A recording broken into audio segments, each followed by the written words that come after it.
고발 사주 의혹에 등장하는 더불어민주당 최강욱 의원의 허위사실 유포 혐의에 대해 당시 검찰총장이던 윤석열 대통령 당선인이 서울중앙지검에 무혐의 보고를 뒤집고 재판에 넘길 것을 지시한 것으로 확인됐습니다. 고위공직자범죄수사처의 불기소 결정서를 통해 새롭게 파악된 건데요. 정작 공수처는 증거 불충분 등을 이유로 윤 당선인을 무혐의 처분했습니다. 우철희 기자입니다. 고발 사주 의혹을 처음 고위공직자범죄수사처에 고발한 시민단체를 통해 윤석열 대통령 당선인 등의 수사 결과가 담긴 불기소 결정서가 공개됐습니다. 특히 눈에 띄는 부분은 21대 총선을 앞둔 지난 2020년 4월 8일 손준성 검사가 국민의힘 김웅 의원에게 전달한 2차 고발장입니다.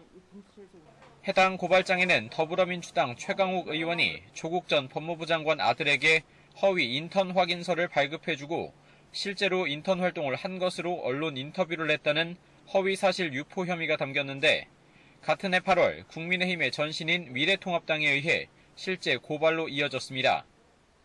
그런데 공수처 수사를 통해 당시 검찰총장이던 윤석열 대통령 당선인이 수사를 담당한 서울중앙지검의 2차례에 걸친 무혐의 보고를 뒤집고 재판에 넘기라고 지시한 사실이 새롭게 확인됐습니다.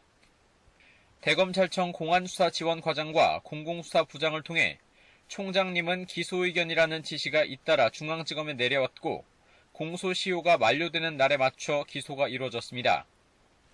이후 1심 법원은 최강욱 의원의 혐의를 유죄로 인정하고 벌금 80만 원을 선고했습니다.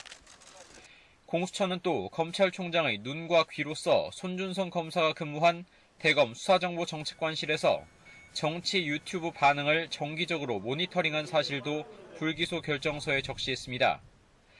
수정관실 수사관이 손 검사 휘하 검사의 지시로 보수 우파 성향과 진보 좌파 성향으로 정치 유튜브를 구분하고 1위부터 20위까지 정리해 순위가 높은 유튜브들의 반응을 보고서로 만들었습니다. 공수처는 1차 고발장에 인터넷 유튜브 서울의 소리 방송 내용이 기재됐다는 점을 근거로 손 검사 휘하 검사들이 평소 수집한 자료를 활용했을 가능성이 높다고 판단했습니다. 하지만 공수처는 텔레그램 손준성 보냄 표시와 손 검사 휘하 검사의 판결문 검색과 인터넷 접속 기록, 증거 인멸 정황을 토대로 손 검사가 고발장 최초 전송자는 맞다면서도 작성을 지시하거나 휘하 검사들이 작성했다고 인정할 뚜렷한 증거는 없다고 결론 내렸습니다.